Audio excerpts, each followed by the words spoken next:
اچھا، فالتقمہ الحوت، حوت اس کے اندر چلا گیا۔ یہ بہت ہی عبرتناک قسم کا واقعہ ہے۔ جناب ام سلمہ کہتی ہیں کہ رسول خدا صلی اللہ علیہ وسلم نے راتوں کو امہات المومنین میں تقسیم کیا ہوا تھا، کبھی کسی کے گھر جاتے تھے، کبھی کسی کے گھر جاتے تھے۔ ایسے نہیں کہ اپنے گھر باری باری بلاتے تھے، نہیں، باری باری مکان بنائے ہوئے تھے سب کے لیے، الگ الگ باری باری جناب ام سلمہ کے فرماتی ہیں میری باری تھی، رسول خدا میرے گھر تھے، صبح کے آخری حصے میں آدھی رات کو میں نے دیکھا رسول خدا اپنے حجرے میں نہیں ہیں، غائب ہیں۔ میں پریشان ہو گئی، بھئی اس پراشوب دور میں آن حضرت کہاں جا سکتے ہیں۔ میں گھر سے باہر نکلی تو صحن میں بیٹھ کے دعا مانگ رہے تھے۔ 4 جملے تھے، میں چاروں جملے نہیں سناتا، آخری جملہ سناتا ہوں جس کا تعلق اس حوت سے ہے نا، مچھلی سے ہے۔ الہی لا تخلنی الی نفسی طرفت عین ابدا۔ لا تخلنی ہے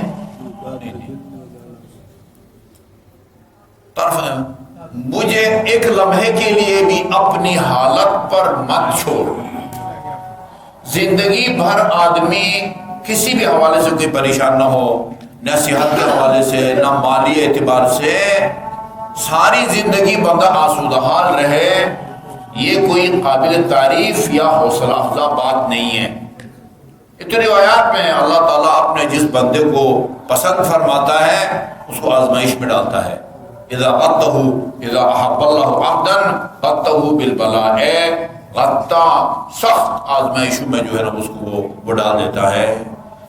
یہ رسول خدا کا یہ جملہ سن کے جناب ام سلمہ رو پڑی، کہا یا رسول اللہ آپ یہ دعا مانگ رہے ہیں؟ وہ جن کو جو ہے نا وہ خواب غفلت میں جو شکار ہوں، اللہ تعالیٰ ان کو خواب غفلت سے جگانے کے لیے کبھی نہ کسی جو ہے نا وہ آزمائش میں ڈال دیتا ہے، اپنی قدرت کا جو ہے نا وہ مظاہرہ کرتا ہے۔ آپ کو اس طرح کی دعائیں مانگنے کی کیا ضرورت ہے؟ فرمایا اللہ تعالیٰ نے میرے بھائی حضرت یونس کو وہ چند لمحوں کے لیے اپنی حالت پر چھوڑ دیا اور ان کے مچھلی کے پیٹ میں جانا پڑ گیا۔ حوت، شیخ صاحب مرحوم نے لکھا ہے کہ بعض کا خیال ہے کہ یہ دریائے فرات میں تھی، کشتی پہ جا رہے تھے، پھر کہتے ہیں نہیں دریائے فرات میں اتنی بڑی مچھلیاں نہیں ہوتی ہیں، یہ بحر روم میں بحریہ، یہ روم کی بات ہے۔ وہ پورا اب پتہ نہیں یا کشتی سمیت جو ہے نا وہ اس کو وہ نگل گئی تھی یا صرف حضرت یونس کو اٹھا لیا تھا۔ 3 دن بعض کے مطابق نا 3 دن مچھلی کے پیٹ، یہ خود ایک معجزہ ہے، مچھلی کے پیٹ میں گھنٹہ زندہ رہے، 3 دن زندہ رہے۔ فَالْتَقَمَهُ الْحُوتُ وَهُوَ مُلِيمٌ، مچھلی نگل گئی اور وہ پشیمان ہو کے اپنی جو ہے ملامت اور مذمت کر رہے تھے کہ میں اللہ کی اجازت کے بغیر میں اپنی بستی والوں کو چھوڑ کے نکل گیا ہوں۔ اس کے بعد ہے فَلَوْلَا كَانَ مِنَ الْمُسَبِّحِينَ لَلَبِثَ فِي بَطْنِهِ إِلَى يَوْمِ يُبْعَثُونَ۔ یہ تسبیح جو انہوں نے پڑھی لا الہ الا انت سبحانک انی کنت من الظالمین، یہ تسبیح نہ پڑھتے قیامت تک مچھلی کے پیٹ میں رہتے۔ یہ من جملہ اعمال جو مشکلات سے نکلنے کے لیے کیے جاتے ہیں نا، ان میں سے ایک یہ بھی ہے۔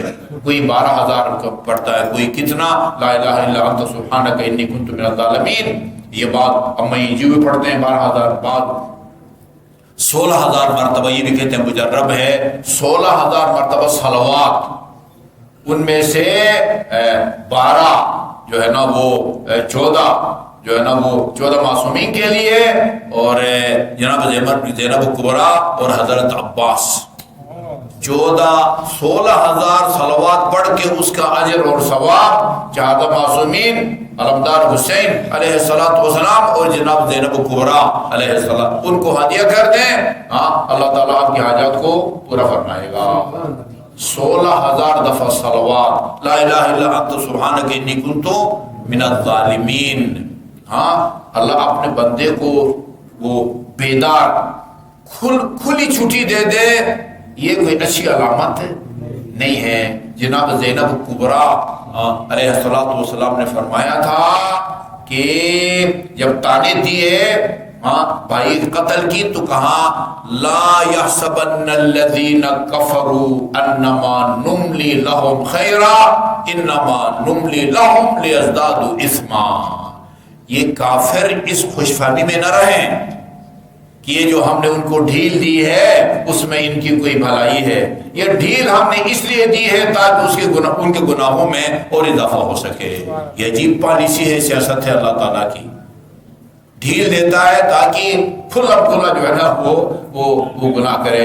اللہ اپنے جس بندے کو متوجہ کرنا چاہتا ہے اپنا چاہتا ہے اس کا رحم و کرم جو ہے نا اس کی عنایات اور مہربانی اس کے شامل حال ہو, دنیا میں اس کو متوجہ کرتا, خواب غفلت سے اس کو بیدار کرتا ہے.